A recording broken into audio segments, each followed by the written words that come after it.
आपके समक्ष हैं। वह उद्देश्य है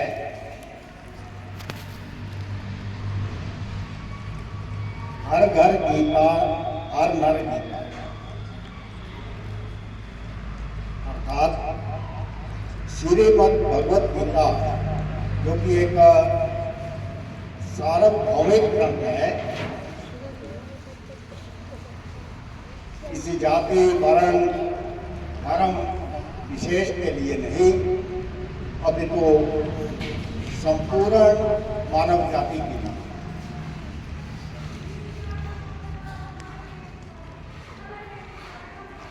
श्रीमद् भगवत गीता का उपदेश भगवान श्री कृष्ण ने महाभारत के युग में अर्जुन को दिया। अर्जुन को माध्यम बना करके पूरे विश्व को दिया। तो क्या आप मेरे को बताएंगे कि ये महाभारत का युद्ध कहाँ हुआ था?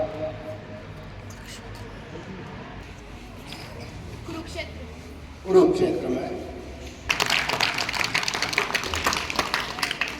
कुरुक्षेत्र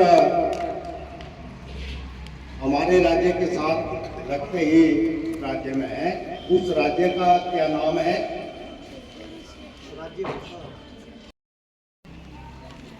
तालियां बजाइए इसके लिए।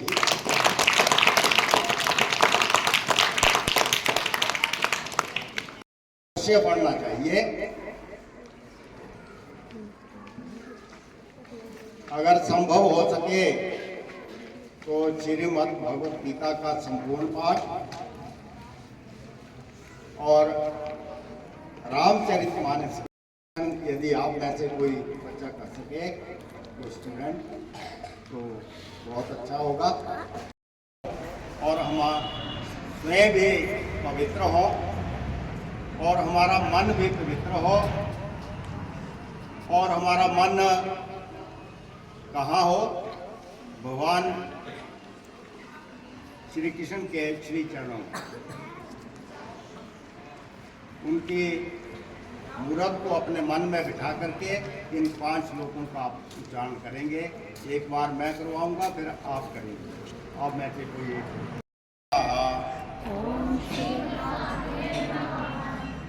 वसुदेवसुतं देवं कंसचानूरमर्दनं देवकी परमानन्दं कृष्णं वन्दे जगद्गुरुम् अजोऽपि सन्नव्यात्मा भूतानामीश्वरोऽपि सन् प्रकृतिं स्वामधिष्ठाय सम्भवाम्यातं माया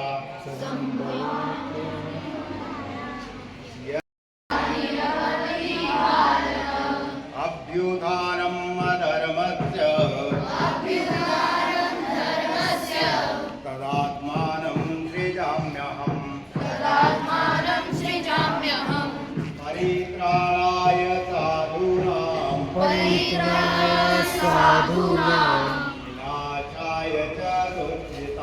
विनाशाय च दुष्कृताम् धर्म संस्थापनार्थाय जनं करं च मे देव्यम् एवं यो वेति तत्त्वता त्यक्त्वा देहं पुनर्जन्म नैति मामेति चोऽर्जुना वीतरागवै क्रोधा मन्मया मामुपाश्रिता बहवो ज्ञानतप्ता भूता मद्भावं आगता वसुदेवसुतं देवं कंसचाणूरमर्दनम् देवकी परमानन्दम् कृष्णं वन्दे जगद्गुरुम् कृष्णं वन्दे जगद्गुरुम्।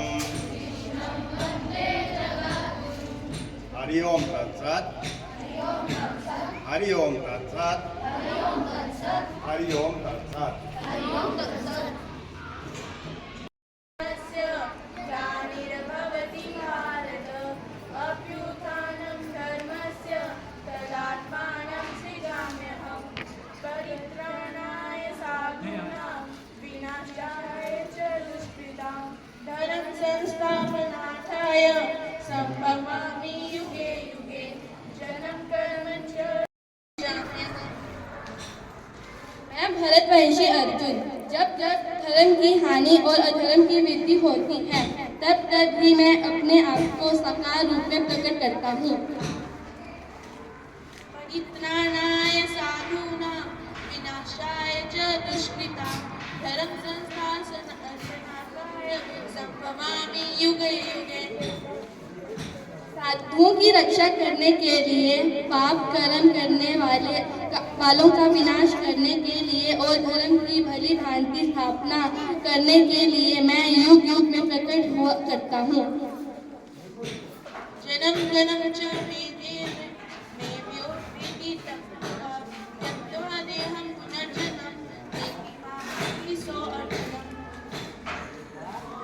हे अर्जुन, मेरे जन्म और कर्म दिव्य हैं। इस प्रकार जो मनुष्य तत्व से जान लेता है अर्थात धन पूर्वक मान लेता है, वह शरीर का त्याग करके पुनः जन्म को प्राप्त नहीं होता, मृत्यु मुझे प्राप्त होता है।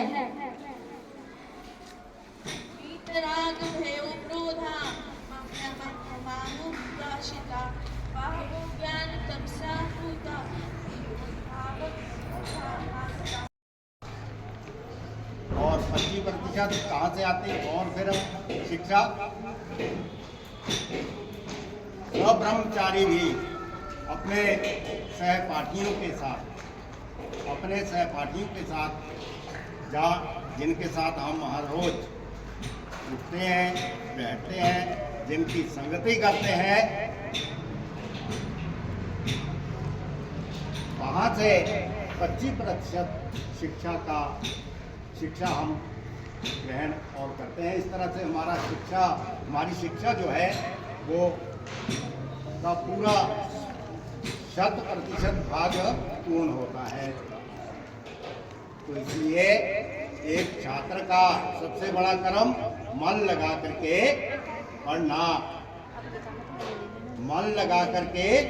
पढ़ना और गुरु की आज्ञा का पालन करना।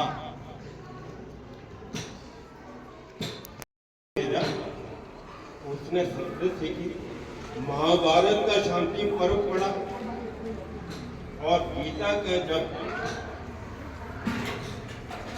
ये शांति पर्व में 700 श्लोक का अध्ययन किया, चिंतन किया, मनन किया। ये बात है 1774 की, ये इतिहास वालों के लिए 1774। और ये गवर्नर जनरल जो थे 1774 से 1785 तक रहे। तो जब जाने वाले थे उससे पहले उनके प्रिय ने एक भगवत गीता पर किताब लिखी और उनको दी और बहुत खुश हुए। उन्होंने अपने यूके की उनका जो चैम्बर था उनको लेटर लिखा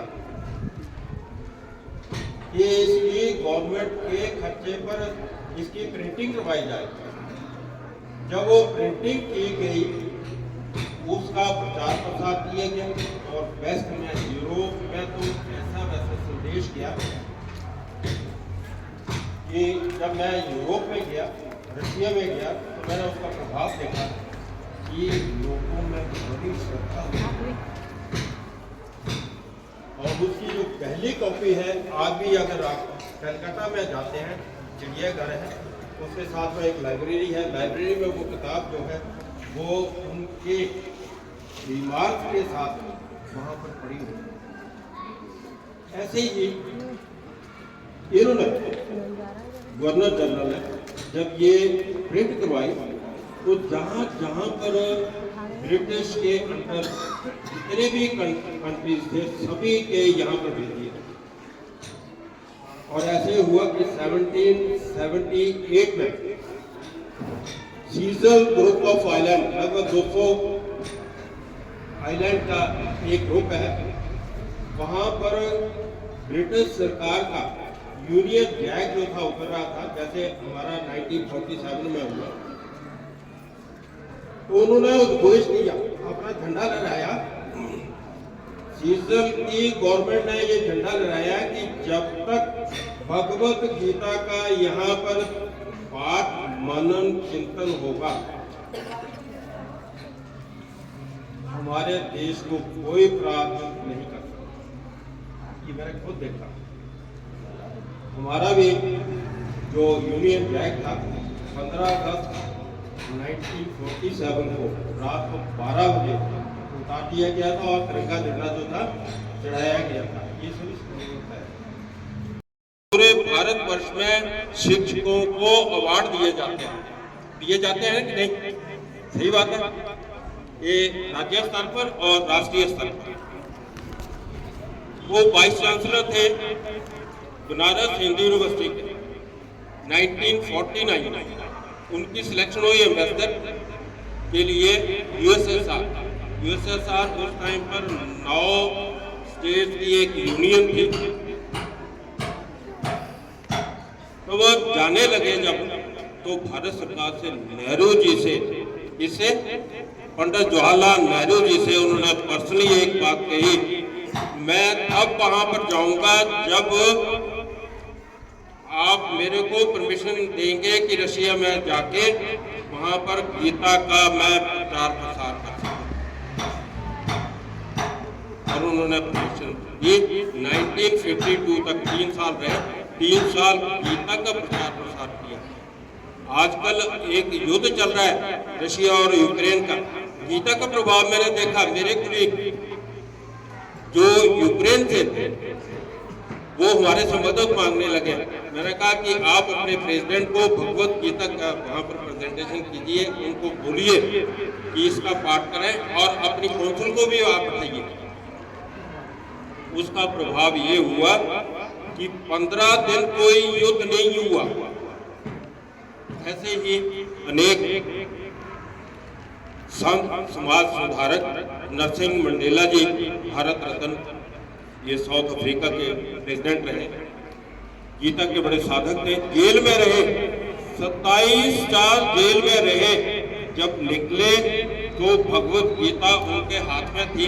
बोलते कि अगर मेरे मनोबल को अगर किसी ने अगर सही करके रखा है, ठीक कर किया है, तो ये भगवत गीता है।